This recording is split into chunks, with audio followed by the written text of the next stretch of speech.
Good morning, everybody. Welcome to a brand new and beautiful day. It is a gorgeous day here in the Enchanted Forest at the School of Sacred Studies. This is Denise King Francisco, and this morning we are talking to Jennifer Ann. She's a meditation coach, and she's also a yoga instructor, and she's many, many, many things. I really don't like to use too many titles because it limits who she is and what it is that she shines here in this world. But welcome to Exploring Sacred. The chat room is now open, and we welcome you to come on in, ask questions, be present, and be there with us. Good morning, Jennifer Ann. Good morning, Denise. Thank you for having me on your show today. I'm so happy to have you on the show. And taking a look in the chat room. Hey, Katie Battle. Hey, Rob. Can you let me know how well you can hear Jennifer and I? I'm using new equipment this morning.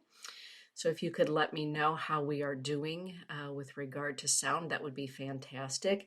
My guest this morning, Jennifer Ann, you can find her several places. You can find her on YouTube.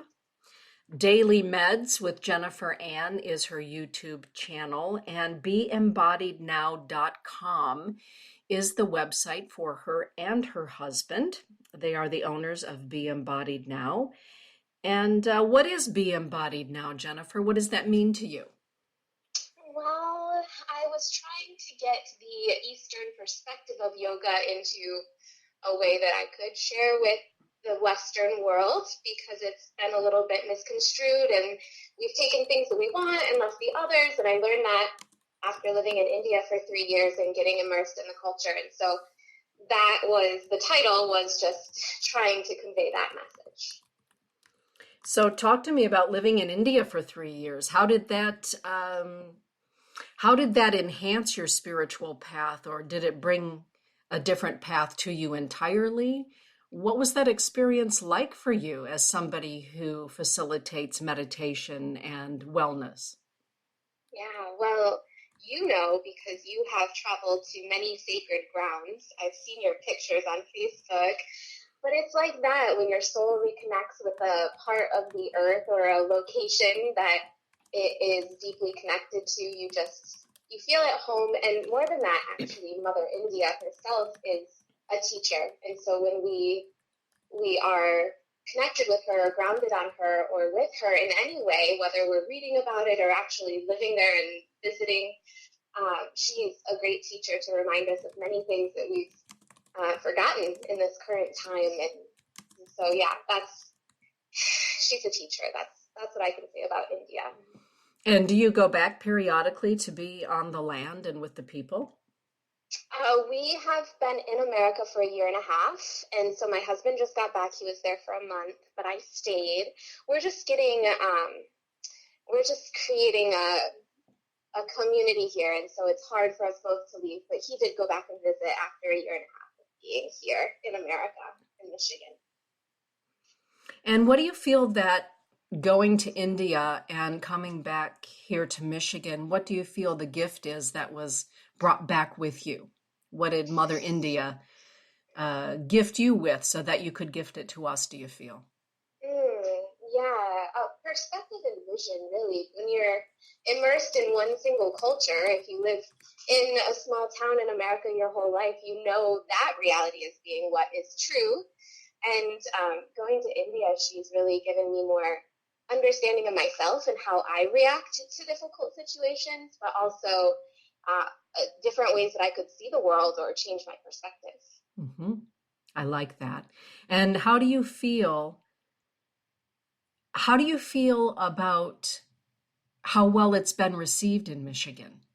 Do you feel that there was an opening waiting for those gifts to be shared? I think there is a wanting. If there weren't an intention set, I think by teachers like you and teachers like Deepak and Eckhart and Dr. Joe Dispenza, I could just keep going on and on with all these teachers that have paved the way for this knowledge to be brought to America and to the Western world. I feel like it's our birthright that we have to remember these things, how to connect with our higher selves and do the work that you're sharing with the world, that you've been, how long have you been sharing this work? It's been a 20 long time. years. Yeah, long time.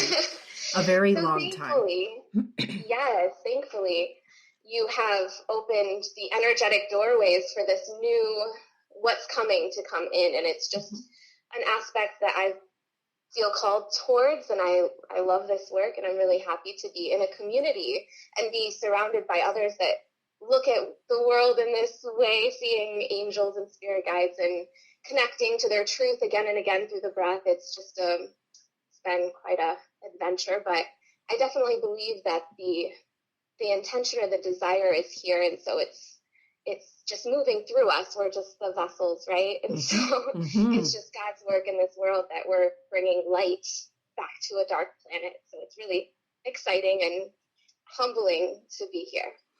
One of the things that I appreciate about you and the way that you do your work and the way that you present is that you do it with joy. And you're a very joyful woman.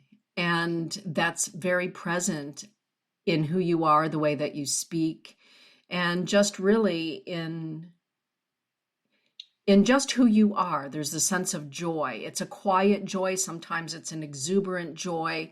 And the first time that I met you physically, and then seeing you at Unity Church last year, one of the things that I thought to myself while being in your presence was the way that balance, wellness, wholeness affects us, I believe anyway, is that no matter what we've got going on in our lives, if we have a practice every day, some form of practice, it helps us to have a sense of joy or the presence of joy within us at all times. How do you feel about that?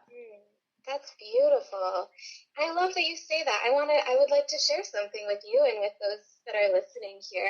I have a private angel, spirit guides, totem animals, and ancestors page on Facebook that it's small, but it's cozy, and we're all like-minded people. So it's been fun sharing things there. And one of the first things I've ever shared there was that my totem animal this lifetime, one of them is the squirrel, and their attributes or their aspects are this joyfulness in their work. And so I appreciate you saying that, because it's not I don't know if I can say it's not natural for me, but it's certainly, I've been calling on this energy and wanting to imbue my heart with this, that I can, regardless of the work, whether I'm cleaning toilets or talking to you on the radio, I want to have that inner joy that isn't disturbed by the outer circumstances. That's beautiful. And that's exactly the way that people perceive you. And I'm curious then, what is it in your daily practice or your weekly practice that helps to create that sense of joy and well-being that you exude? Well, I have on my wall here a couple of the meditations that you shared in your book. And I should have had your book out here, but it's the angelic one. Where did I put it? Here it is. The Temple Within, Meditations from the Temple Within, a guide to meeting your angels, spirit guides, and connecting to the voice of your higher self. It has a CD with it also. And so the two that really call to my heart, and it's interesting too, because I met my spirit guides with you in Lakeview. It was a long time ago, a really long time ago. And you were talking about Isis, and I just fell so in love with that story and her and the power. And so I have her meditation here, and also the Merkaba. And I've been pulling your new cards, the really big deck that are so big, everyone's like, what's that? They're sitting on my altar. Aww. And I pulled Archangel Michael. And in your description, you talked about the Merkaba. So I would really like to answer your question. But I would also like to know about these sacred symbols that we're using, because I also call on my team that I met with you for the first time, and I have grown and connected more with them. But that's really what I do, is I lean on spirit, and I'm a channel for them. I just open myself. They speak through me. Since I worked with Laura Masters, who you also know. Oh, yes. She did a quantum healing hypnosis session with me, and it was like just a little shift in perspective, and they were saying, it's just natural. This is natural, and I could connect ever since. And so I connect with my guides. Can you talk a little bit about these sacred symbols of Isis or the Merkaba and how you gain power and strength in your practice through these things that you talk about? Well, with the Merkaba light body, that's, a very, very ancient and old teaching. And it's very Coptic in nature or Egyptian in nature. And it tells us that, the pyramid, the rising pyramid and the descending pyramid, when they meet in the middle, they are perfection. They are balance. And so, in other words, the upper realms and the lower realms must be in balance. And in that balance, when we find that equilibrium, our own light body, the upper chambers of the pyramid, the lower chambers of our pyramid, are in harmony with one another. And the same is true when you go to Egypt and you travel into the Great Pyramid at Giza.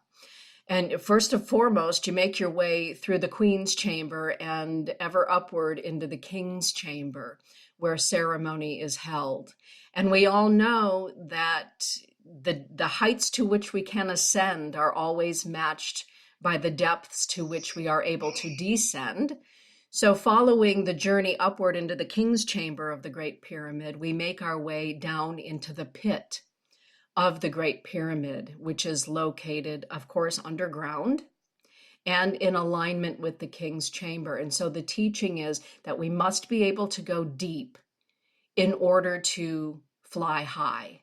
And when we have that in balance, our own Merkaba, both sides of the pyramid, are in balance. And I think that there are so many ways of finding that balance. I enjoy yoga, and I know that you and your husband both facilitate yoga. You teach yoga, you practice yoga.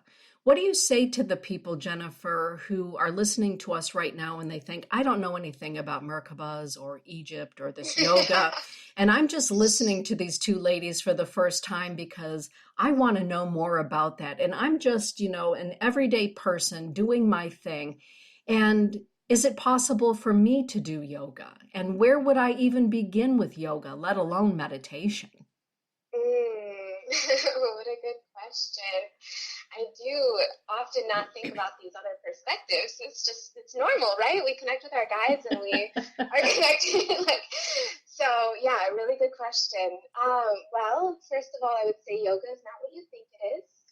In the Western world, they say, I go to yoga every day or every week I go to yoga. And what they mean is that they're doing an exercise, this physical movement of the body in class for an hour or whatever, in hot or normal temperatures. And this is what the Western world is calling yoga. But for those people that are interested in this work and learning about it for the first time and really want to go deeper than just this exercise class that's been created in the West and called yoga, I would say that yoga, to begin with, is your connection to all of life, to the source that is, to this breath, to this awareness. And you are practicing yoga every day, but you are not always conscious of it. And that's what we're doing in our practice, is bringing our conscious awareness to our practice. I love that. Yoga is your connection to all of life. So do we ask them the question, are you mindful about that connection, or are you oblivious to that connection? And is it in the mindfulness that our practice really begins in yoga? Yeah, I like to ask people the question, are you breathing? Are you breathing now? And with that simple awareness, it's changing the energy slightly from an outward perspective in the world, with people, things that are changing all around you, that outer where most people live their life, and asking someone, are you breathing now? Mm-hmm. Can you feel it? Are you breathing? Is your heart beating? Can you feel it? It's just a simple change of perspective inward, and that is the practice of yoga. I love that. I know for myself when I go to yoga and the mat is out and the instructor says, welcome to your practice, welcome to your space. Mm-hmm. And we know that we can have that space wherever we happen to be. However, sometimes it feels really good to be in community or with others in that space, creating an even larger space. Where do you and your husband facilitate yoga? Yeah, he teaches the postures. There are 8 limbs of yoga, and so the first limbs are yama and niyama, which are how we treat ourselves and how we treat others, and that is the basis of your yoga practice. And then you have the asana, and he teaches the asana. He is at the yoga studio, which is in it's East Grand Rapids area. Mm-hmm. So it's on Cherry Lake, and he also teaches at the Cascade Yoga Studio, which is in the Cascade area. He teaches he teaches all over the place, and he does private sessions. He also teaches, he teaches all over the place. So um, he hasn't been here for very long, so I need to get his schedule back up online on our webpage so people can find it if they're in the area and want to practice. What is his But first then, name, Jennifer? Anil, Anil, Sharma. And then I teach more. So after the asana, after the physical postures, is your breath, and you go up into moving your awareness inward, and then meditation. And I like to teach the higher rounds of the ladder. It's all one ladder, but you must start at the bottom and work your way upwards. And so you have to do the physical postures before you can even start your meditation practice or your breathing practice, your pranayama practice. And so I like to be in that higher, I mean, you need all of it, but I work more with that stuff. And I do it on the phone. I talk to people and help them create their own meditation practice depending on what's going on in their life and how their energy is, how I see that their energy is moving, because I work with my guides and connect to their guides to see it in the astral or the psychic realm. So if somebody is sitting at home and they're thinking, I really don't want to drive out in the winter or in the scorching hot of summer or wherever you happen to be this morning or this evening or this afternoon around Grandmother Earth, people can actually get in touch with you and you can be their personal yoga trainer.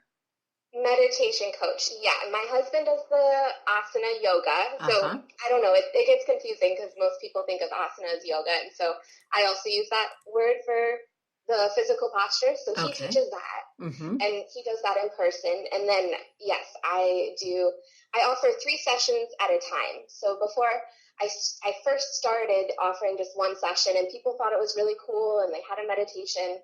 But I found that people really start to implement the meditations and receive the benefits in their lives if we can reconnect for a couple weeks in a row to like re-talk about what we talked about, and then give them more practices or just make things clearer for them so that they can really dig in and then create their own practice. I love that. And what you're describing, what I'm hearing is that what you're really facilitating with and for people goes beyond what we might think of, generally speaking, meditation, because it's incorporating many layers from what I'm understanding. So having your spiritual guides present with you, your own mindfulness with you, your own comfort zone, and helping to stretch beyond that. Um, so it feels like your definition of meditation coaching is far more than let me take you on a guided meditation.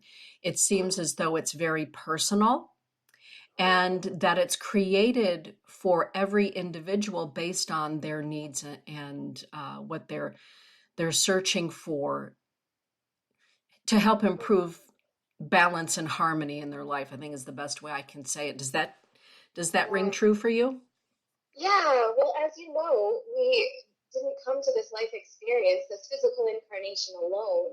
And so it's simply a practice of reminding people that they are connected to something higher than themselves, grander than themselves, whatever word they want to use for it. There are so many words, and none of the words really touch what I'm talking about, but you know what I'm talking about. And so it's just that reminding of what people already know. And it's just, we get lost in this stream of life and in this world. And so then our energies are going out towards our family and all of these things. We're dreaming ourselves, and we don't know how to have that little change of perspective that brings us back to the breath and back to our internal world so that we can cultivate a beautiful garden within ourselves, and we're not being thrown here and there by whatever's happening outside of us. We don't have any control over that, but we can still be healthy and peaceful and happy within ourselves. And that's really what my guides have told me that we're here doing right now.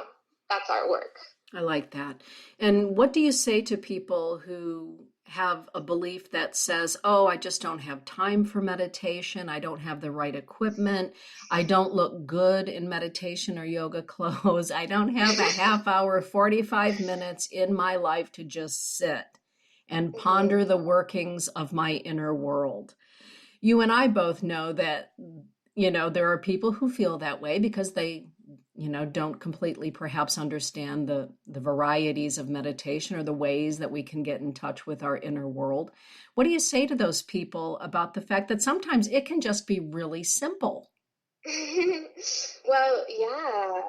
One of the things that my guides also often speak through me is that if you're a busy mom or you're just you work a lot, you have all of these responsibilities and things you're doing in your life, that when you take a bathroom break, shut the door and do a 3-breath meditation. And it can be a minute, it can be 5 minutes, but if you need to start with something, start with 3 breaths.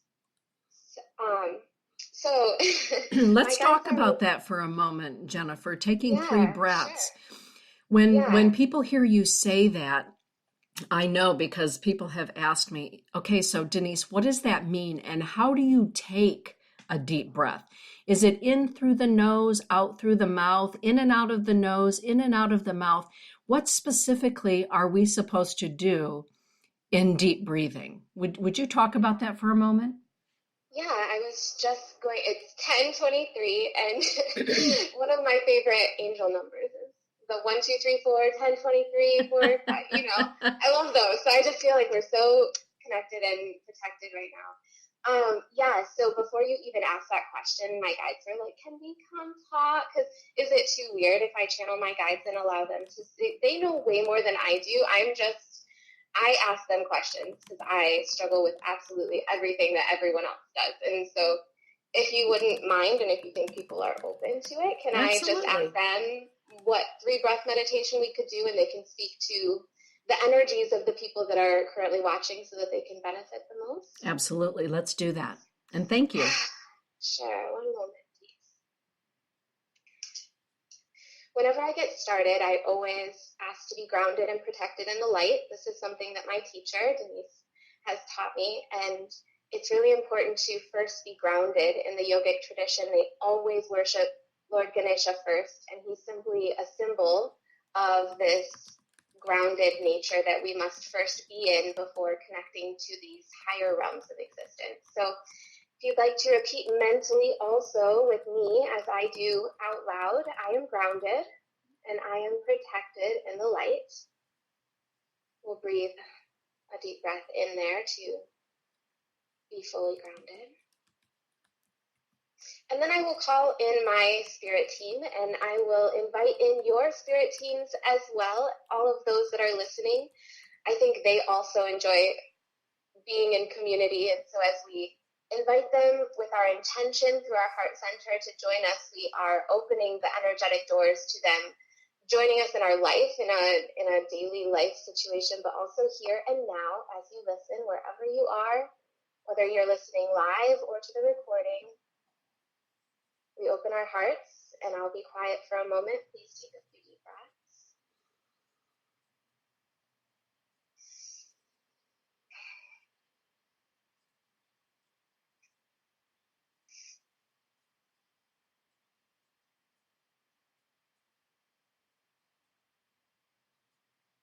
And then I will call on my spirit team, Halak, and I will ask them to explain the best 3-breath meditation that we could use for those people that are listening to just get grounded and to find their way in the beginning phases of their meditation. meditation practice.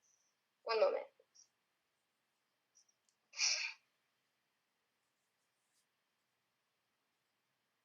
Yes, we are very happy that you have called on us, and Jennifer felt that spark by us, that sensation that we were hoping to have a chance to speak today and to share with you our message. We are beings or guides that come from other planets, and oftentimes this is misunderstood when people call us aliens or they watch movies about us, but we are simply your spirit tribe and your soul, your connection that you are, that is the awareness that is listening to this now, knows that there is no end to the possibilities within and throughout reality. And we are a species that have come to connect with you and to bring more light, and by light we mean awareness, to bring more awareness to your daily life and to your practice, to your breath, this breath right now. Like Jennifer said, it is not a difficult practice to connect to the breath. It does not take a lot of time, but it does take intention, and it does take a small bit of willingness on your part to be aware within this moment, which is not an easy practice for you humans now in this state that you are in when you look at your phone all day long and scroll on social media. And if you found us in that way, we are very grateful. But bringing your awareness to your distinct ability to get distracted in this life. And for this practice, we are simply asking for you, even if you only have 3 breaths and you have to shut and lock the door in the bathroom in order to find time for yourself and for this practice, which we must say should not be that hard, but you insist that it is. And so 3 breaths is really enough. And you can simply stand or sit wherever you feel comfortable and become aware of where or how the body is connecting to anything else that's around it. You might be standing and you can notice your feet and your toes as you inhale and exhale.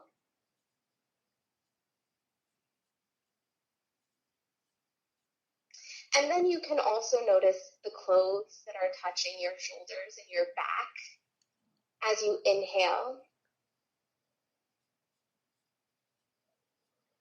and exhale. And you will find as your mind quiets down from the busyness that it's running places and driving you crazy, as the mind quiets down, your breath will also become longer and deeper, and you will be responding to this, even in your physical bodies, by a change in chemical structure. And this will result as well in your immunity being boosted, in your emotional energies being lifted. It will clear your thought patterns and allow you to think more clearly on your feet and not forget words quite as much as you normally do. It brings so many benefits with it, simply because your body is being taken out of the fight or flight state, in this stress state that most live in all the time, and they have no time to digest their food or to rest on all levels of their being. We're not just talking about the physical body. Those of you that think you sit on a couch and drink beer and watch TV at night and you are resting, this is in no sense of the word, as far as we are concerned, true relaxation or rest for your physical body. And what we are talking about is deep, pervasive relaxation and rest in your 3-breath meditation, which is not a lot to ask of anyone, is that you create a habit for yourself. Make this habitual. Anytime you are in the bathroom, you can take a moment. It is not more than a moment. It is 3 breaths. And do your practice, making this new synapses for your brain, creating new thought patterns and new habitual ways for you to connect. And you will notice that you see that in the amount of stress that you have in your daily life and how you interact with others, but not only how you interact, how you are perceived and how you are interacted with. And you will grow to enjoy this and find more time than just for the 3 breaths. But this is an excellent way to begin the practice. Do you have any questions for us? How many times should this be done in a day? How many times do you go to the bathroom? Beautiful answer. Thank you. They're so sassy. I'm sorry. The habit is really what they're talking about. And we have that habit for our phone and Facebook. How many times do you touch your phone to go on? 3 breaths and then making it a habit for yourself, not just saying, well, I forgot the whole day. I guess I'm just going to give up on my practice. Every moment is a new opportunity to take 3 new breaths, and you can be present. That's the purpose, is you are becoming more present, and presence is our gift from the Creator. It's what we've all been searching for out in the world, and all of the cars and the houses and the everything outside of us that we've been wanting to fill a void within us. It's what we've been looking for. We've just been looking for it in the wrong places. Beautifully said. Thank you for that. Very good. Thank you. Thank you to everyone that is listening. And I will just close the session here, and we will close in the same way that we opened, thanking the angels and spirit guides. Particularly, Archangel Michael is coming forward. He's been working on our energetic bodies within and around us. And we thank those that are working on our behalf, like Archangel Michael. Thank you. Thank you to our angels and guides that have met in community today during this session. We are very happy to be gathered here. This is sacred ground. This is sacred space and a sacred time right now, present to be in. So thank you all. And we will close by repeating again mentally, I am grounded. I am protected in the light, getting ready to go back out into the world, meeting people and connecting with others, but also taking a moment to protect ourselves and to be grounded as we interact and as we do the sacred work in the world. So take one more deep breath here as we ground and finish up our session.